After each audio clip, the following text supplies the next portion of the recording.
I invest my time, my talent, my input to do the grill perfectly. All you do is just copy. So I pay 50. Huh? I pay 50. No, pay 55 for this right here. The pressure around NBA YoungBoy just got way more intense. I be online, look at all the boost grill. I be mad. Hell no, I'm not mad on how you making money. I know internet video for a lot of customers just because of quality video bling bling that mess up customer mind. Rumors been flying around for years, but now Johnny Dang got people seriously side-eyeing those flashy diamonds. A lot of fans brushed it off as internet hate at first, but then a fresh statement started spreading everywhere online and suddenly everybody started paying attention. Now people want to know what Johnny really said and why social media is going crazy over it. Let's get into it. For a long time now, NBA YoungBoy been one of the biggest names in rap when it comes to iced out jewelry. Ever since he came out of Baton Rouge, Top stayed covered in chains, grills, watches, rings, and custom pieces that looked crazy expensive. Fans always assumed he was spending massive money on his collection. And one name constantly connected to all that shine was Johnny Dang. Johnny Dang ain't just some random jeweler either. In Houston, people call him the King of Bling, and his name carries serious weight in hip-hop culture.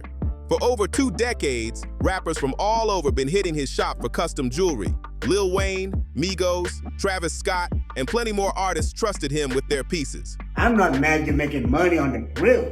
I'm mad that when you copy me, I already did. I invest my time, my talent, my input to do the grill perfectly. All you do is just copy. This one, you can't even close a mile.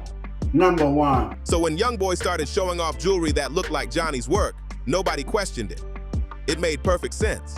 2 major names in the rap scene linked together and both living flashy. But then things started getting messy. Quiet rumors started popping up online first. Small TikTok pages and YouTube channels began posting clips and theories, trying to expose what they believed was really going on behind the scenes. At first, most people ignored it, but the conversation kept getting louder every week.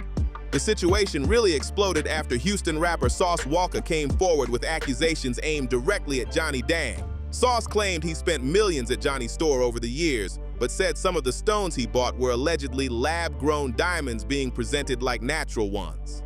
That claim instantly sent social media into detective mode.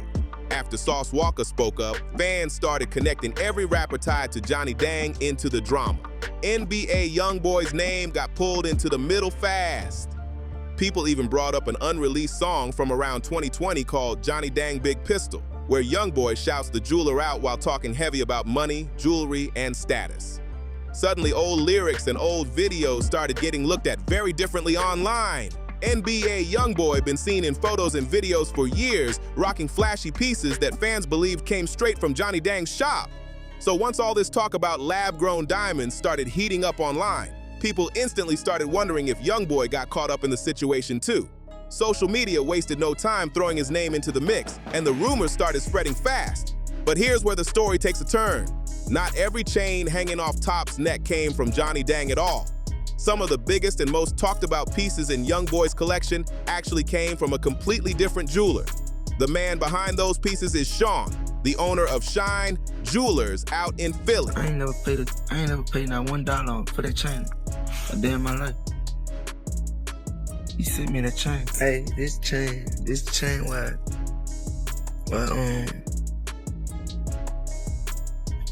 they want to inject the needle in my arm. Around the jewelry world, Sean built a reputation for crafting high-end custom pieces, and he became one of the main people responsible for YoungBoy's legendary collection. Some of the most expensive chains fans seen YoungBoy wear came from Sean's hands. Sean created the famous life pieces that Top always talks about. That was the first piece I made him. And before you could buy jewelry on... Understanding that, yeah, he's probably gonna like it and that's what he even needs. And I think that's what helps our relationship till today. He also designed the huge rock for YoungBoy's wife, Jaslyn, plus helped build that crazy watch collection. YoungBoy keeps locked away in a heavy case that reportedly takes 2 people to move around. Those pieces became a major part of YoungBoy's image over the years. Then, in a 2025 sit-down interview, YoungBoy and Sean finally opened up about everything. Yeah, we have a lot of inventory and a lot of connections. Yeah. Worldwide, I'd say, internationally. internationally known, international connection. He wants 101s. This is probably the craziest piece. He just got this and this pink diamonds. He called me out of nowhere, made sure that he wanted them that same night. They explained how they first linked up, how trust got built between them, and how the collection slowly came together piece by piece over time. Fans got a rare look behind the scenes at the meaning attached to all the jewelry. During that interview, Top revealed something surprising. The first major piece in his collection wasn't even something he bought himself. According to YoungBoy, it was actually a gift from Sean. He had a show in Philly. I got a call. He told me to stay late. Somebody coming through. He came in with some jewelry that wasn't like today. You see, this Actually, wow. definitely robbed us. Not even once, bro. Why are you saying you only robbed him once? I got over $8 million in jewelry. Hey, Over. he know I'm good. Yeah. I ain't trying to eat shit. The chain fans now call the Big Book piece ended up becoming the start of their whole connection. And the way YoungBoy described it, that chain meant way more than just money or status. He explained that the piece represented parts of his life, his struggles, and everything he'd been through on the road to fame. Sean made it before YoungBoy even requested anything, and by Top's own words, that piece came straight out of Philly and changed everything between them. Now that doesn't mean Johnny Dang had no connection to NBA YoungBoy's jewelry world at all. Their names been tied together for years in ways that go way beyond simple rumors online. Johnny's business even sells jewelry pieces connected to YoungBoy's brand and image. On the Johnny Dang & Company website, fans spotted items like the 10K NBA Never Broke Again pendant being sold directly through the shop. I would love for you This to... is also something super, super crazy. I think this is his craziest watch. This is frosted AP rainbow. Wow. All factory. There's also a 10KY diamond pendant with the Never Broke Again branding attached to it. Those pieces clearly show how connected the jeweler became to YoungBoy's brand over time. That's why people started asking bigger questions once the diamond controversy exploded online. If Johnny Dang really had ties to YoungBoy's jewelry circle, then fans wanted to know how much truth could be behind all these accusations floating around social media. To really understand why the internet turned up on Johnny Dang so fast, you gotta go back to where this entire lab-grown diamond conversation first started. And surprisingly, YoungBoy wasn't even the first rapper involved in the drama. The situation originally blew up because of Houston rapper Sauce Walka. Sauce already had a loud reputation in the rap game for speaking his mind and calling people out directly whenever he felt disrespected. As one of the major faces connected to the Sauce Factory movement, he never been the type to stay quiet about problems. Sauce also happened to be one of Johnny Dang's longtime customers. According to Sauce himself, he spent millions of dollars at Johnny's store over the span of more than 20 years. That history is a huge reason why people took his words seriously once he started making accusations publicly. Everything reportedly started after tension over a custom grill Sauce ordered from Johnny's shop. Sauce claimed the grill was supposed to contain high-quality natural diamonds, but according to his version of events, things got messy after he decided to have the jewelry independently tested. Sauce later alleged that the test results identified the stones as lab-grown CVD diamonds instead of natural diamonds. Once those claims hit the internet, social media instantly went into chaos. Fans, bloggers, and rap pages started debating whether other artists who bought jewelry from Johnny Dang could have received similar stones too. That's when NBA YoungBoy's name suddenly got dragged deeper into the conversation, and people began re-examining every flashy chain and diamond piece connected to him online. Lab-grown diamonds are technically real diamonds, but the big difference is how they're made and how much they cost. Instead of being pulled from the ground, these stones get created in labs using a method called chemical vapor deposition, which is why people call them CVD diamonds. Chemically, they look almost identical to natural diamonds, but they're way cheaper to produce and usually sell for much lower prices. That's why people get upset when a jeweler allegedly charges natural diamond prices for lab-grown stones, because customers could end up overpaying by massive amounts on just one piece. Sauce Walka claimed that was exactly what happened to him, and once those accusations hit the internet, the whole situation exploded fast. Suddenly, social media started pushing the idea that Johnny Dang's business was allegedly built around swapping lab-grown stones into expensive jewelry. Fans even started dragging huge rap names into the discussion, including Travis Scott, Lil Wayne, and NBA YoungBoy. What made things even messier was that Johnny Dang had already spoken publicly about lab-grown diamonds before the controversy blew up. In an interview with KHOU Houston, Johnny explained how prices for lab-created diamonds had dropped heavily over the years and how the jewelry business was changing because of it. He talked about the differences between natural and lab-grown stones and where he believed the industry was heading. But after Sauce Walka's accusations went viral, people online started reposting clips from that interview and looking at them completely differently. Around the same time, Johnny also uploaded a frustrated video calling out copycat jewelers who he felt were stealing his style and damaging his reputation. Johnny said he wasn't angry about other people making money, but he believed some jewelers were doing sloppy work and lowering the standards he spent over 20 years building. He also warned viewers about flashy online videos using heavy lighting, edits, and camera tricks to make cheap grills and jewelry look expensive. According to Johnny, some customers were getting fooled into spending serious money on low-quality work because social media made everything appear way more valuable than it really was. That clip became a huge deal online because fans started using it to dig deeper into the whole fake jewelry conversation. Once people actually looked into who created NBA YoungBoy's biggest chains, the story started changing fast. The internet kept acting like Johnny Dang was behind every flashy piece Top wore, but that wasn't fully true. A large part of YoungBoy's most famous jewelry actually came from Sean, the owner of Shine Jewelers in Philadelphia.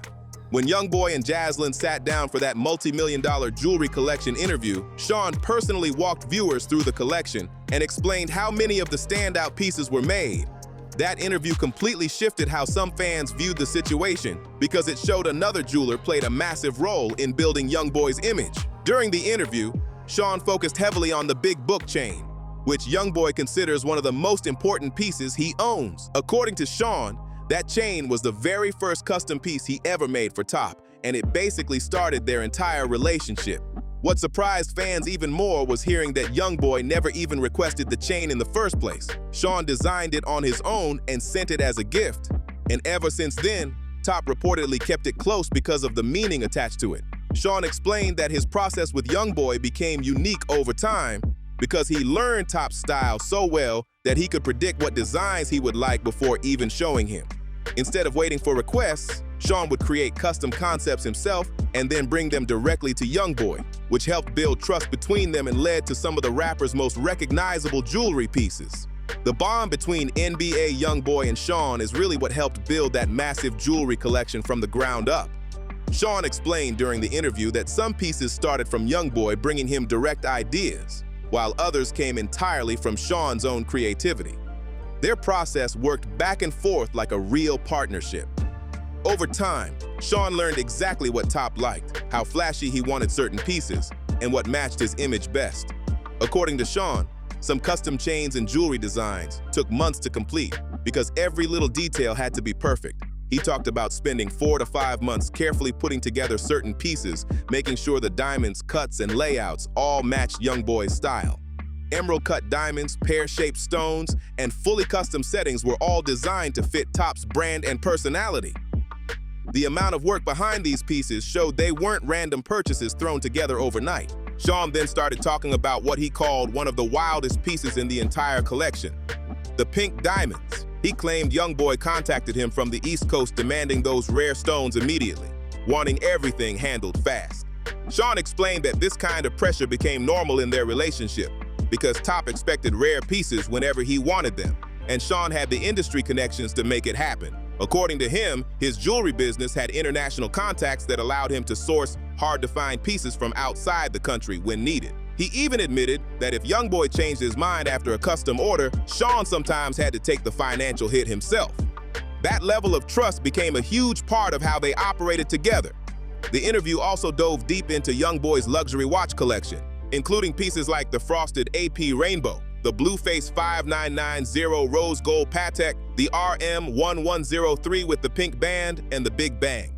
Sean broke down each watch one by one, explaining the rarity, value, and why YoungBoy specifically wanted them. He made it clear these weren't just flashy accessories for social media posts.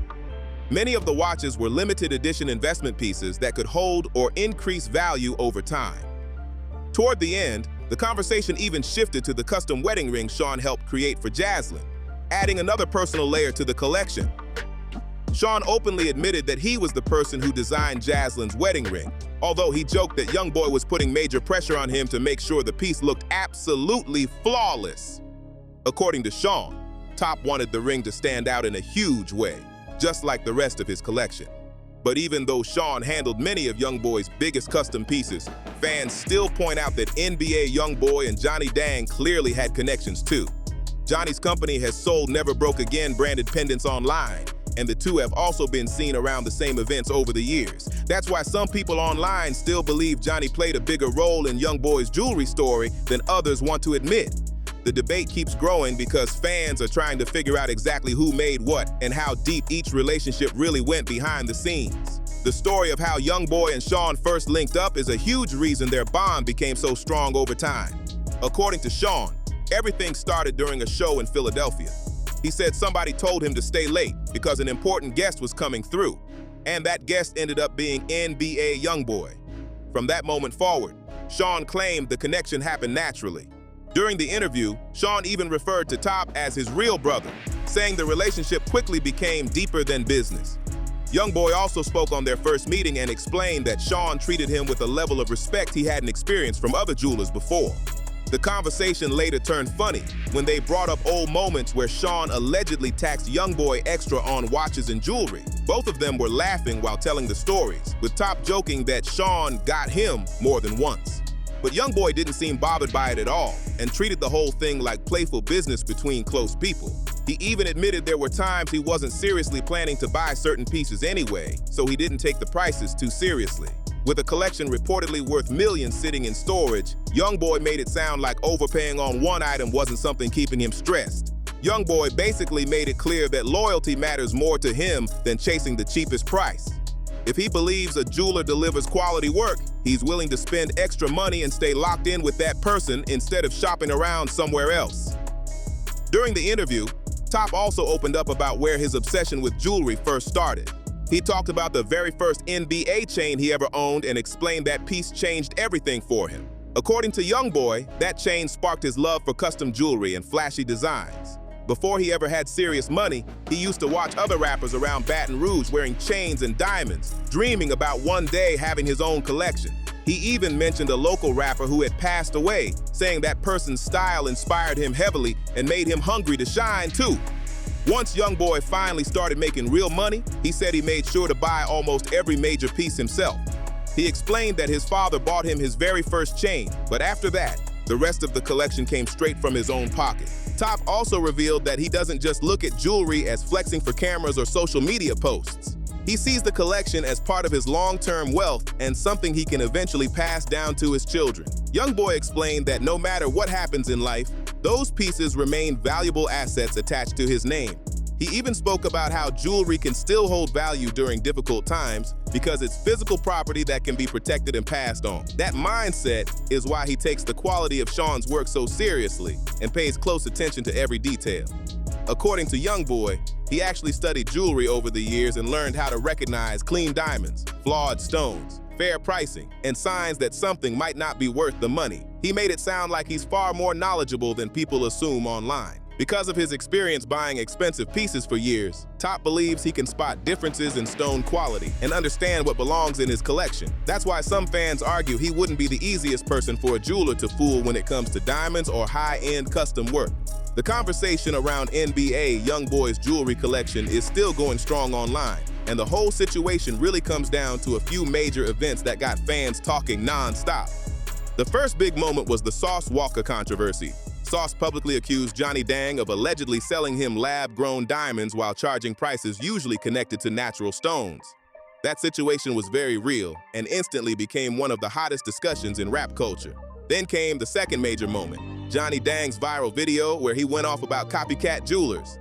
In that clip, Johnny was frustrated about people making low-quality grills and jewelry while trying to copy his style and reputation. He defended the work he spent over 20 years building and explained that his issue wasn't with other jewelers making money, but with what he believed was poor craftsmanship damaging the game. Johnny even broke down examples of grills he saw online and pointed out details he felt showed weak quality or rushed work. Some viewers started speculating that his comments might have been aimed at bigger names in the industry, which only added more fuel to the rumors spreading online.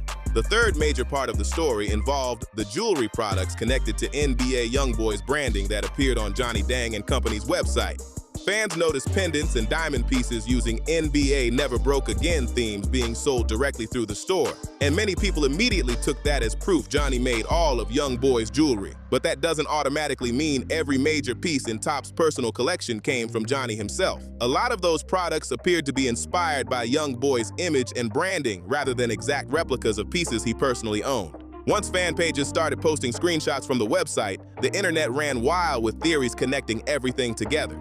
At the same time, interviews with Sean from Shine Jewelers showed that many of YoungBoy's most iconic chains, watches, and custom pieces actually came from Philly instead. So right now, fans are still debating how deep Johnny Dang's involvement truly was in Top's collection. One thing is clear though, whenever famous rappers, expensive diamonds, and internet rumors mix together, the stories spread fast and everybody starts playing detective online. If y'all enjoyed this breakdown, make sure to like the video, subscribe to the channel, and share this with somebody who's been following the drama. Drop a comment below and let everybody know what you think about the whole NBA YoungBoy and Johnny Dang situation.